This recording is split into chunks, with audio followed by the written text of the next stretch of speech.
Hi there, welcome to my Canvas page. I am a third grade teacher here in the district, and I'm here to show you how I currently use the Canvas over this last year and how it's developed. So now that we are in person, this is the current view of what it would look like for my students. So you will notice that there's not many tabs for them to choose from right here, and that right away they get a week at a glance. This is something that I've used throughout hybrid, virtual, and in person. So I've just continued to use it this year.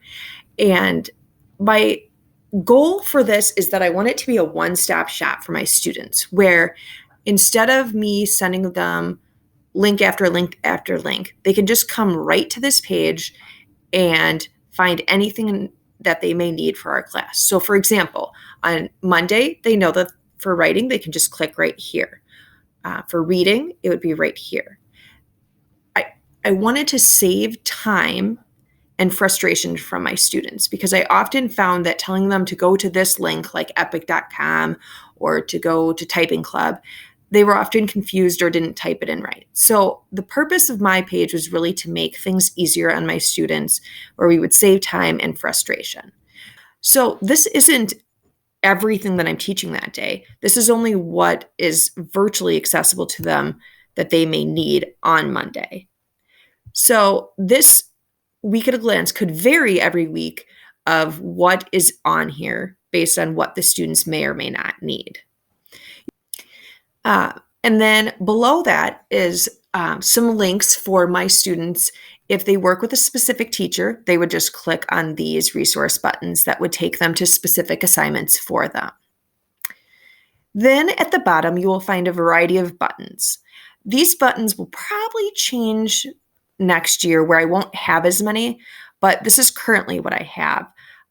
Again, the purpose is the one-stop shop. I want my kids to save time and frustration by just having to click here and it would take them to Typing Club. They'll click here and it'll take them right to Kahoot and all they have to enter in is the code. For virtual math tools, they would click right here and I will show you a peek of that. So I wanted them to have access to virtual math tools when we were virtually learning, but also even when we're in person, this might be helpful. All of these buttons I did create on my own, but what you should know is that each of these are linked up to a page that will take them to the virtual math tool created by the Math Learning Center. Now, I found that through Commons, which I will show you in a little bit, through the Canvas page. So I did not create this. Somebody else did. I just have included it as part of my page. So then my kids don't have to click on numerous links to get to this math tool. It's just right here for them. And it never has changed throughout the entire year. It has always been under Math Learning Tools. Another thing that I have done is with math games. I have created also kind of a page, a resource for them with different links for them to go to. So again, I don't have to individually send out links, and they also have the independent piece where they can choose what to work on. You'll see that I have workplace games in here. Again, it gives them that independence piece where they can click on this and do this themselves. So that is another benefit to how I've set up my Canvas page. And then at the bottom of my page are other helpful resource links that the district provided us with Canvas resource for parents and the students, Infinite Campus, and then computer problems for troubleshooting. And then I included our classroom Facebook page so that they can easily go to that if they want. So again, the purpose of this page was for my students as a one-stop shop so that they could easily find activities, assignments, links that we may need throughout the day. So now that you've seen it on the student view, I'm going to take it off the student view and show you what it looks like on the teacher view. Okay, so you'll see that I made sure to hide quite a few different tabs so the kids would not become overwhelmed. Okay, and then not much else really looks different here. What I wanted to show you is that how I organized things. Okay, so for my kids, for a lesson, they would just click here for the day and that would take them to their writing lesson. Okay, but on my end, how I've organized it for myself, and this is something the kids don't see, is I have organized my lessons in modules based on the writing based on the units. So here you'll see opinion writing lessons. This is a module with all the different lessons that I might teach. So what I essentially did is if I wanted to give this assignment to the students, I made that the link for their writing for that specific day. So then I provided them the link and that would take them directly to the assignment. So you'll see here that it would take them to the lesson. And here you'll see how I organized it for the students with a goal, my example, and assignment. Okay. I do that for all of my lessons so that it's organized for my kids so that they know. So again, this modules page is more for teachers and more for our organization. I just feel at third grade, being that my students were just introduced to computers real heavily this year, that I didn't want to overwhelm them. So they don't see this end of things. This is my organization. So the benefit of organizing things like this is that in future years, you can just copy and use these modules again in these particular assignments. So that is a huge benefit. It's a way to save you time in the future where you already have these things created and you just have to embed them for your students. So the next thing I want to show you is how I organize my assignments. I discovered halfway through the year, I wish I would have discovered it sooner, that you can organize your assignments by groups. And that is a huge benefit for you in organizing all of your things, because then if you're just looking for your assignment that you did in writing or that you want to give in writing, they're right here. This is the chapter book that we're reading aloud. So these are the assignments given for that. And here's social studies, the citizenship unit. So by organizing it, it really helps you easily find them.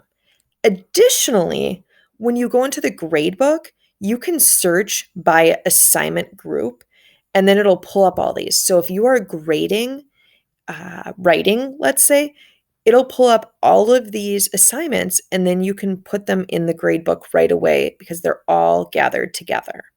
Now I want to show you how I've used assignments in different ways.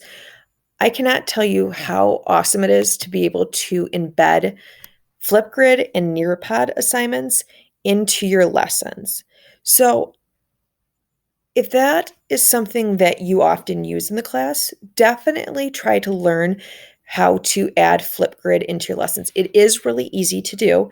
And the great thing is it's super easy to grade then through the speed grader. But here is what it would look like. So I gave a goal to my students, and then this Flipgrid is embedded right in here. So my students would essentially just press the record button and all of their recordings are listed here.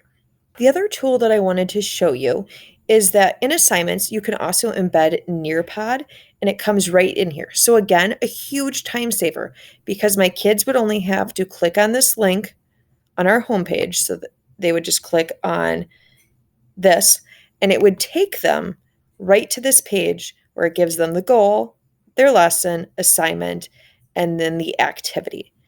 They don't have to go to 6 different websites to get to this Nearpod activity. It's all right here. So it's a huge time saver.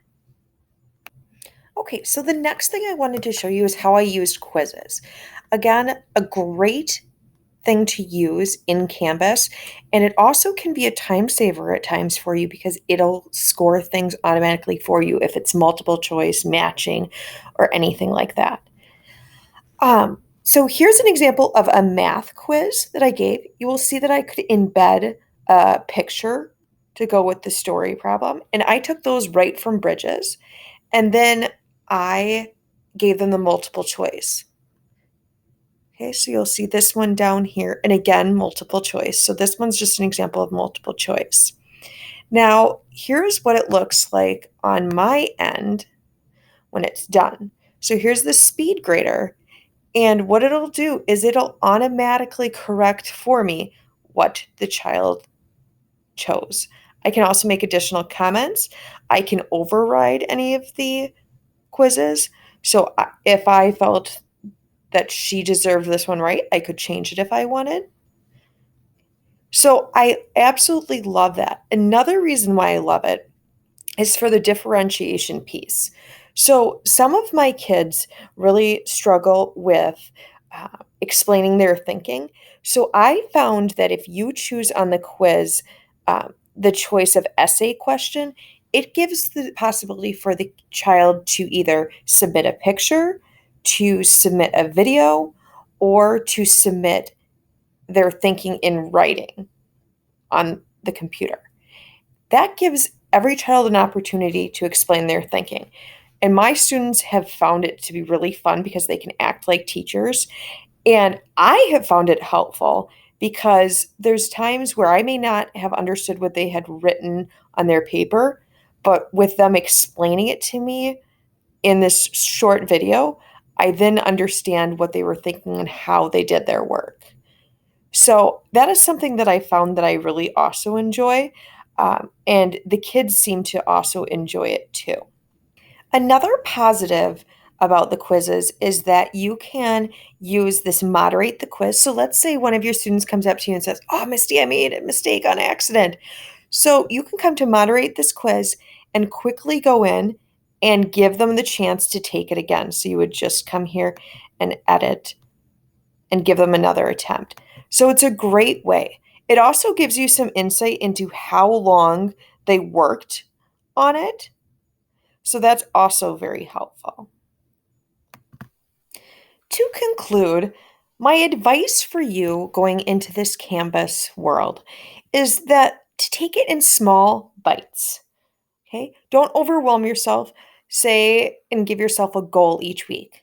For example, this week I am going to try to post something for my students to do.